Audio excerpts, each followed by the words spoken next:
to see VLANs in Cisco switch, go to switch. Now go to privilege mode. So type here enable command to go to the privilege mode. Type show VLAN brief to see whether the VLANs are available or not.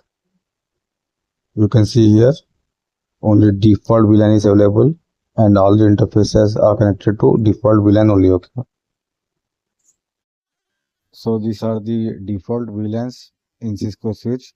We will create some VLANs and we will see again how to see the created VLANs. Okay, so now go to configure terminal and we'll create some VLANs here. Now we will create the VLANs. So go to global configuration mode by typing configure terminal. Now create the VLAN. Now quickly create some VLANs in this switch.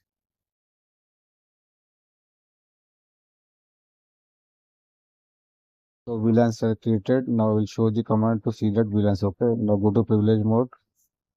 Now type the command show VLAN brief. Okay. So you can see here the created VLANs. Okay. HR and accounts. Okay. So this is the command to show the VLANs in Cisco switch.